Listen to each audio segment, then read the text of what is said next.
नोएडा के सनसनीखेज निठारी हत्याकांड में पड़ोस के इलाके से बच्चों के लगातार गायब होने के मामले के ऐसे खुलासे की उम्मीद किसी ने सपने में भी नहीं की थी।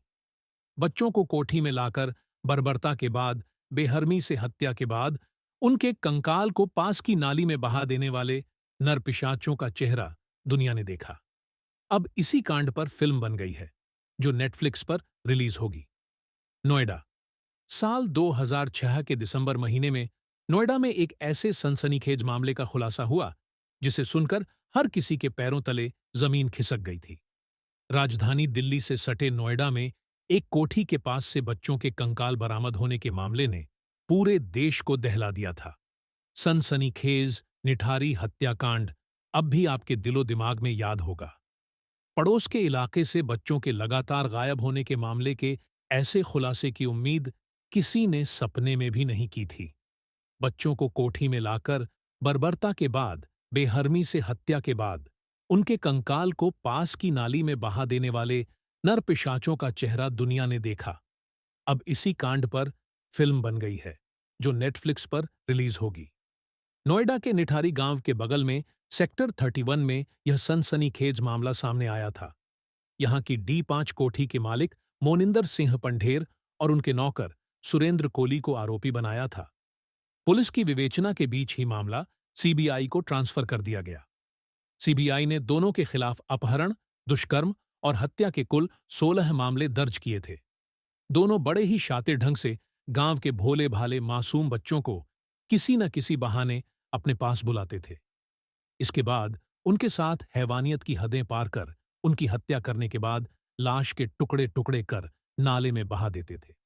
आरोपी मासूम बच्चों को अपनी कोठी में ले जाकर उसके साथ कुकर्म और फिर उसके बाद उनकी गला दबाकर हत्या कर देते थे। इतने से भी मन नहीं भरता था तो उनके शवों के छोटे छोटे टुकड़े कर कुछ पकाकर खाए तो कुछ हिस्से को कोठी के पीछे नाले में बहा देते थे।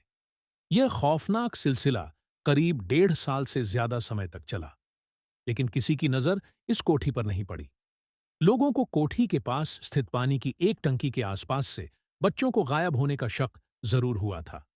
सेक्टर 31 की वो D5 कोठी साल 2005 से 6 के दौरान निठारी में 1.5-2 साल से बच्चे गायब हो रहे थे। इनकी उम्र 7 साल से लेकर 13-14 साल तक की थी। 2006 के दिसंबर में एक कॉल गर्ल की तलाश करती पुलिस D5 कोठी पहुंची तो वहां के नाले से 19-20 बच्चों महिलाओं की हड्डियां कंकाल मिले। फिर धीरे धीरे पुलिस की जांच का जो सिलसिला शुरू हुआ तो हड़कंप ही मच गया। D5 कोठी में मनिंदर सिंह पढ़ेर और उसके नौकर सुरेंद्र कोली को इन सभी हत्याओं के पीछे करार दिया गया। जांच में निकला कि कोली बच्चों को टॉफी का लालच देकर बुलाया करता था। इस मामले में 17 से अधिक नरकंकाल मिलने की बात सामने आई थी। पहले इसकी जांच नोएडा पुलिस ने शुरू की थी, जो बाद में सीबीआई के हाथों में आ गई थी। इस मामले में सीबीआई की विशेष अदालत ने आरोपी सुरेंद्र कोली और मालिक मनिंदर सिंह पंढेर को फांसी की सजा सुनाई थी, जिसे पिछले दिनों इलाहाबाद हाई कोर्ट ने सुनवाई के दौरान दोषियों को फांसी की सजा से बरी कर दिया। इस मामले में सीबीआई कोर्ट में पर्याप्त सबूत देने में कामयाब नहीं हो पाई। अब नेटफ्लिक्स पर आ रही फिल्म निठारी कांड पर अब मैडॉक फिल्म्स ने सेक्टर 36 टाइटल से मूवी बनाई है। यह मूवी 13 सितंबर को ओटीटी प्लेटफॉर्म नेटफ्लिक्स पर रिलीज की जाएगी। सेक्टर 33 का ट्रेलर रिलीज कर दिया गया है, जिसे देखने के बाद ही खौफ का एहसास हो जाता है। एक्टर विक्रांत मैसी और दीपक डोबरियाल इस फिल्म में मुख्य भूमिका में नजर आएंगे। निठारी कांड केस में कब क्या हुआ? 29 दिसंबर 2006 नोएडा में मोनिंदर सिंह पंढेर के घर के पीछे नाले से 19 बच्चों और महिलाओं के कंकाल मिले। मोनिंदर सिंह पंढेर और सुरेंद्र कोली गिरफ्तार। 8 फरवरी 2007 पंढेर और कोली को 14 दिन की सीबीआई हिरासत में भेजा गया। मई 2007 सीबीआई ने पंढेर को चार्जशीट में अपहरण, दुष्कर्म और हत्या में आरोप मुक्त कर दिया था। 2 माह बाद कोर्ट की फटकार पर उसे सह अभियुक्त बनाया। 13 फरवरी 2009 विशेष अदालत ने पंढेर और कोली को 10 वर्षीय किशोरी के अपहरण, दुष्कर्म और हत्या का दोषी करार देते हुए मौत की सजा सुनाई। यह पहला फैसला था। 3 सितंबर 2014 कोहली के खिलाफ कोर्ट ने मौत का वारंट जारी किया। 4 सितंबर 2014 कोहली को डासना जेल से मेरठ जेल फांसी के लिए ट्रांसफर किया गया। 12 सितंबर 2014 पहले सुरेंद्र कोहली को फांसी दी जानी थी।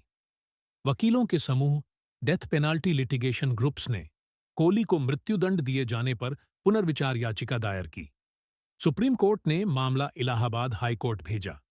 12 सितंबर 2014 सुप्रीम कोर्ट ने सुरेंद्र कोहली की फांसी की सजा पर 29 अक्टूबर 2014 तक रोक लगाई। 28 अक्टूबर 2014 सुरेंद्र कोहली की फांसी पर सुप्रीम कोर्ट ने पुनर्विचार याचिका खारिज की। वर्ष 2014 राष्ट्रपति ने भी दया याचिका रद्द कर दी। 28 जनवरी 2015 हत्या के मामले में कोहली की फांसी की सजा को हाई कोर्ट ने उम्र कैद में तब्दील कर दिया। 8 दिसंबर 2017 सुरेंद्र कोहली एवं मोनिंदर सिंह पंढेर को फांसी की सजा। 6 अप्रैल 2019 सुरेंद्र कोहली को फांसी की सजा, पंढेर बरी। 15 जनवरी 2021 सुरेंद्र कोहली दोषी करार, मोनिंदर पंढेर बरी। 16 अक्टूबर 2023 इलाहाबाद हाईकोर्ट ने मोनिंदर पंढेर और सुरेंद्र कोहली को दोष मुक्त कर दिया।